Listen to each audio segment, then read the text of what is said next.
Hello मेरे plus two के बच्चों, कैसे हो आप सभी लोग। आज हम करेंगे केमिस्ट्री का टॉपिक, जिसमें हम करेंगे सीएल क्रिस्टल स्ट्रक्चर के बारे में। तो जो लास्ट वाली वीडियो थी उसमें हमने सोडियम क्लोराइड की स्ट्रक्चर की थी, तो आज हम करेंगे सीएल के जो क्रिस्टल स्ट्रक्चर है। तो ये AB type ionic compound structure होती है बेटा। AB type ionic compound structure है, मैंने आपको बताया था लास्ट वाली वीडियो में कि हमने एबी टाइप वाली आयनिक कंपाउंड स्ट्रक्चर्स में 3 स्ट्रक्चर्स पढ़नी है, जैसे ZnS हो गई, NaCl हो गई, जो मैंने आपको करवा दी है। CL इस वीडियो में करवा दूंगा आपको, ठीक है बेटा। तो ये बहुत ज्यादा इंपॉर्टेंट चीजें होती हैं। और दूसरी बात आपको बोलना चाहता हूं, ये प्रैक्टिकली परफॉर्म हो चुकी बातें हैं, इनके ऊपर आप कोई भी आर्गुमेंट नहीं कर सकते। बस जो चीजें आपको बता दी गई हैं वही आपको याद रखनी पड़ेंगी। हाँ, बस उन चीजों को समझ जरूर लो कि कैसे कैसे वो बना हुआ है, ठीक है। तो जो अब पहले जो हम पॉइंट्स हैं, जो हमें इंपॉर्टेंट पॉइंट्स होते हैं, वो सारे देखने होते हैं कि क्या क्या होता है। तो आपको बताया कि एबी टाइप आयनिक कंपाउंड के अंदर आप क्या क्या देखोगे। तो आपको एक अनायन चाहिए होता है और एक आपको कटायन चाहिए होता है। तो यहाँ पे दोनों कंडीशन फुलफिल हो रही हैं। जो सीजियम CS बोल रहा हूं, जो सीजियम है ये आपका कटायन हो गया, और जो Cl है ये आपका अनाइन हो गया, ठीक है। तो यहाँ पे उल्ट हो गया, तो थोड़ा सा देख लेना। तो ये आपका अनाइन होता है, तो ये आपका अनाइन हो गया। देखो कंडीशन हमारी कंप्लीट हो गई। दूसरी बात है, ये आपका एबी टाइप आयनिक कंपाउंड अब बनेगा।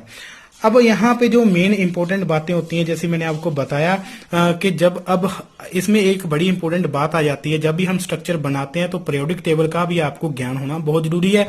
जैसे आप सोडियम से सीजियम की ओर जाते हो, जब आप सोडियम से सीजियम की ओर जाते हो, तब पीरियोडिक टेबल कभी भी अनाइन कटाइन ऐसा कुछ देखता नहीं। जब भी आप नीचे जाते हो, डाउनवर्ड जाते हो, तब एलिमेंट्स का जो साइज है वो ऑटोमेटिकली इंक्रीज करेगा। अगर सोडियम का साइज इतना है तो सीजियम का साइज ऑटोमेटिकली इंक्रीज होगा। तो यहाँ पे आप देख लो, अगर यहाँ पे एक मेन पॉइंट आ गया, जब सीजियम और Cl का जब साइज देखा गया तो वो नॉर्मली जो होता है, जैसे हम बोलें कि ज्यादा से ज्यादा, ठीक है, सीजीएस बोल रहा हूँ बेटा, मेरे मुंह में से ना वो जी आ रहा है बीच में, क्योंकि कोई वर्ड था एक सीजीएस, आई थिंक कोई स्कूल है, GGS है ऐसा कुछ, तो वो याद है मेरे मन में, वो ही घूमे जा रहा है।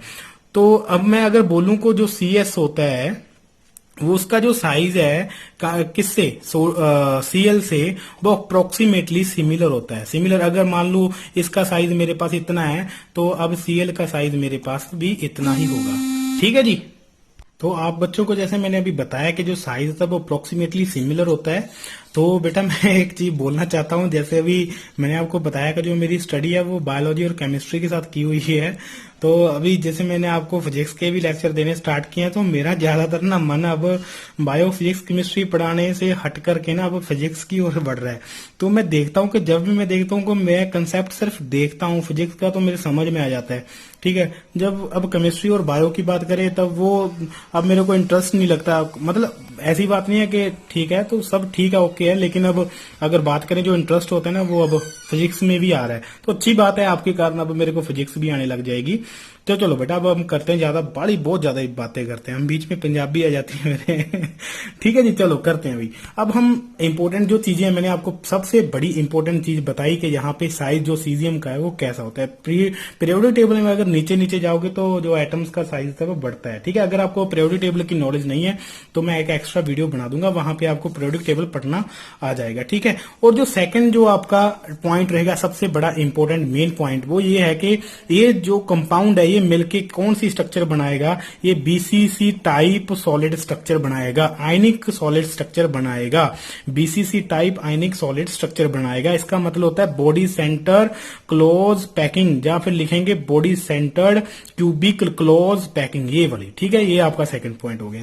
थर्ड पॉइंट आपका क्या होगा, वही कि पैकिंग कौन करेगा और वॉइड्स कौन फिल करेगा, वही हो गया आपका, ठीक है। अब पैकिंग में अगर बात करूं तो जो पैकिंग होती है वो तो अनाइन ही बनाएंगे, अनाइन ही पैकिंग करेंगे। अब अनाइन की वजह से जो बनने वाला जो वॉइड है, जो खाली जगह है, वो वॉइड्स कौन फिल करेंगे, वो वॉइड्स फिल करेंगे कटाइन। लेकिन यहाँ पे एक चीज देखो कि साइज दोनों का क्या हो रहा है, सिमिलर हो रहा है। मान लो यहाँ पे मैंने अनाइन रखा है नेगेटिव, यहाँ पे मैंने 9 रखा है नेगेटिव, तो यहाँ पे मैंने 9 रखा है नेगेटिव, तो यहाँ पे मैंने 9 रखा है नेगेटिव। तो अब इनके बीच में तो अब आएगा नहीं कटाइन, तो कहां पे आएगा, इनके बिल्कुल बीचों बीच आएगा, यहां पे रखा जाएगा कटाइन। मेरी बात समझ रहे हो? तो यहाँ पे देखो हमारी कंडीशन फुलफिल हो रही है क्या, कि अनाइन आपस में टच नहीं होने चाहिए, नहीं हो रहे, तो अनाइन जो है वो कटाइन से टच होने चाहिए, वो हो रहे हैं। अब उसके बाद ठीक है, अब उसके बाद इसके ऊपर एक लेयर और रखी जाएगी। कौन सी लेयर रखी जाएगी? अब इनके अनाइन के ऊपर अनाइन रख दिया, अनाइन के ऊपर अनाइन रख दिया, अनाइन के ऊपर अनाइन रख दिया। अब ऊपर भी 4 अनाइन है, नीचे भी 4 अनाइन है, तो बिल्कुल बीचों बीच सेंटर में अगर आप अज्यूम करोगे, अगर आप 4 बोले ऐसे रख के रखो देखोगे तो आपको पता चलेगा कि 4 ऊपर है, 4 नीचे अनाइन है। तो बीच में एक जो वॉइड खाली है वो किसने फिल कर दिया? वो कटाइन ने फिल कर दिया। अब पता चल गया कि बॉडी सेंटर, बॉडी के बिल्कुल सेंटर में आपका कटाइन होगा और जो आपके कॉर्नर्स होंगे उन पे वहां पे आपके अनाइन होंगे। ये तो मैंने आपको पहले ही बता दिया, ये तो पॉइंट्स में बताने वाला था। चलो कोई बात नहीं, आपको आगे बता रहा हूं। तो यहां पे आपका आ जाएगा नेक्स्ट वाला पॉइंट जो है वो है आपका क्लोरीन। क्लोरीन आपका कहां पे आएगा? क्लोरीन मैंने जैसे आपको बताया, क्लोरीन हमेशा आपका कॉर्नर्स पे आएगा, तो कॉर्नर्स पे ही सेट होगा जो क्लोरीन है। तो क्लोरीन एक तो आपका इसमें सेट हो गया कॉर्नर्स पे। तो अगर मैं क्लोरीन की बात करूं कि पर यूनिट सेल में इसके कितने नंबर है एटम्स के, तो आपको देखोगे कॉर्नर कितने होते हैं? 8 कॉर्नर होते हैं। तो सभी एक एक कॉर्नर के अंदर एटम का 1/8 पार्ट ही एम्बेडेड होता है। तो जब आप इसको कैलकुलेट करोगे टोटल आपका पर यूनिट सेल में क्लोरीन कितने निकल के आएगा? 1 निकल के आएगा। ठीक है, ये बात क्लियर होगी। अब आ गया सीजियम का। तो सीजियम जो कटाइन है, अब ये कौन सी जगह फिल करेगा? तो ये आपका जो वॉइड्स होते हैं उसको फिल करेगा। साइज बेशक इसका बड़ा है लेकिन ये वॉइड ही फिल करेगा। लेकिन वॉइड कौन सा? ये बॉडी सेंटर वाला वॉइड ही फिल करेगा जो मैंने अभी आपको बताया। तो अब इस चीज को हम 3D स्ट्रक्चर बना के देखेंगे। तो लेकिन उससे पहले एक क्वेश्चन करना चाहते हैं, लेकिन चलो अब पहले हम स्ट्रक्चर ही बनाते हैं। ठीक है, अब स्ट्रक्चर में क्या देखते हैं? ये रहा आपका क्यूब। कहां पे अब बनाएंगे यार? रुक जा वंशिका, रुक जा वंशिका याद आ जाती है मेरे को। पूड़े बहुत टेस्टी है बेटा, आपकी जो मम्मा बनाते हैं ना, जो डिश बनाते हैं इतनी टेस्टी होती है, अरे वाह। जो बच्चे देख रहे होंगे वो सोच रहे होंगे कि ये वंशिका कौन है और ये पूड़े क्या चीज है। तो बेटा आप नहीं समझोगे, ये हमारी बीच की बात है। ठीक है सही बात है ना वंशिका? हाँ, ये बेटा खाने पीने वाली बातें होती हैं। जो मैं वंशिका का खाना खा जाता हूँ, पता है आपको, ये मेरे पास पड़ती है, इसका खाना खा जाता हूँ, इतना टेस्टी होता है, खाना खा जाता हूँ इसका मैं। चलो देखते हैं भैया। जो अब हम देखेंगे सीएल कहाँ पे होते हैं। सीएल आपके हमेशा कॉर्नर पे रहेंगे। देखो साइज इसका बड़ा रख रहा हूं मैं ताकि आपको क्लियर हो जाए। तो कॉर्नर्स पे आपके क्या है? सीएल है। तो सभी कॉर्नर्स में मैंने आपको सीएल दिखा दिए लगा के।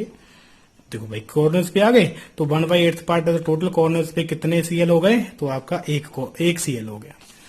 अब देखो मैंने आपको बोला कि साइज अब सीजियम का भी बड़ा होगा, तो ये वाले वॉइड्स तो फिल करेगा नहीं, एजिस वाले है। तो बीच में एक जगह बची है, सेंटर बिल्कुल यूनिट सेल के बिल्कुल सेंटर में, तो वही वाली जगह फिल होगी। तो वो वाली जगह जब फिल होगी तो मान लो यहाँ पे मैं अब उस सीजियम को रख रहा हूं इस डार्क करके। तो बॉडी के बिल्कुल सेंटर में क्या आ गया? सीजियम आ गया। तो वो भी कितना हो गया? 1। तो इसका मतलब अब मैं अगर बात करूं सीजियम सीएल, ठीक है, सीजियम क्लोराइड जो है इस यूनिट सेल में कितना आएगा? वो आपका टोटल रहेगा 1। ऐसा नहीं बोलना है कि सीजियम 1 आ गया, सीएल का 1 एटम आ गया तो दोनों का क्या होगा? 2 होगा, ऐसा नहीं। देखो दोनों मिलकर के तो एक ही बनाएंगे, तो एक एटम भी एम्बेडेड होता है। तो ये थी बीसीसी स्ट्रक्चर आपकी CCSCl के लिए। तो इसमें अब और कुछ भी नहीं देखना आपने। और एक आपका इंपॉर्टेंट जो बात आ जाती है वो है आपकी अब अगर मैं बात करूं एज और रेडियस में रिलेशन, एज और रेडियस के में रिलेशन जो क्या होता है वो देखो। अब यहां पे मैं एक चीज बनाऊंगा, ठीक है, तो देख लेना आप ध्यान से। मैं क्यूब बना रहा हूं, अच्छा सा क्यूब बनाएंगे जो आप एज और रेडियस का रिलेशन समझ जाओ देख के। तो ये मैंने सबसे स्टार्टिंग में आपको करवाया हुआ है। जो बच्चे न्यू हैं मैं आपको करवा दूंगा, टेंशन लेने वाली बात नहीं है। मेरे साथ जुड़े हो तो अभी हम जो सेटिंग है बहुत सारी सेटिंग्स कर चुके हैं। तो अब इस YouTube चैनल को अब मैं देखो मैं एक चीज बता रहा हूं आपको, बेशक स्कूल छूट जाए मेरा, मैं इस चीज को नहीं छोड़ने वाला। ठीक है, ये अब हमारा टारगेट है। तो बिल्कुल बीचों बीच में पड़ा है आपका क्या? सीजियम जो कटाइन है। अब अगर इस चीज को मैं खोल के दिखाऊं तो इस तरीके से, तो यहां पे आपका एक अनाइन, यहां पे आपका एक अनाइन, तो बिल्कुल बॉडी डायगोनल के ऊपर आपका एक सीजियम कटाइन। तो सीजियम कटाइन के कितने रेडियस आ रहे हैं? तो सीजियम कटाइन के रेडियस को मैं RR लिख रहा हूं। तो इनके कितने रेडियस आ रहे हैं अनाइन के? तो इसके मैं कैपिटल R लिख रहा हूं।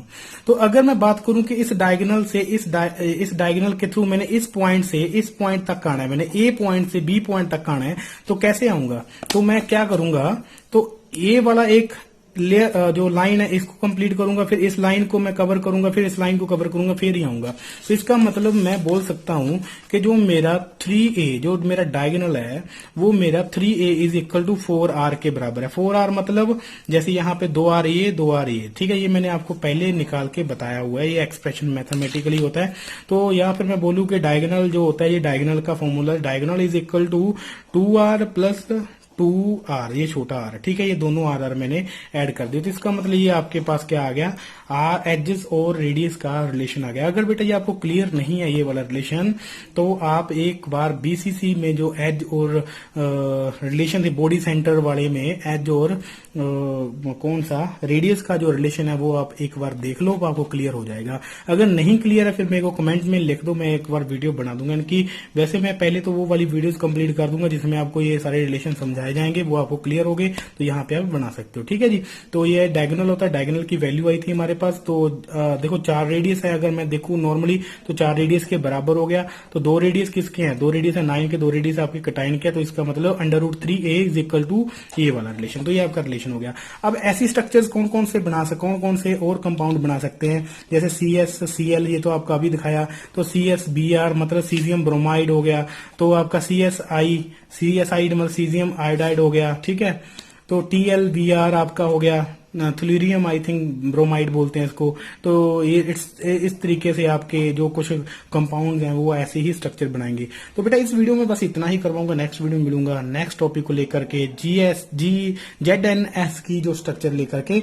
इस वीडियो को ध्यान से देखना, अगर समझ में आता तो ठीक है, अगर नहीं समझ में आता तो कमेंट में लिख दिया करो, तो मैं दोबारा से अच्छे तरीके से बनाऊंगा। Thank you so much.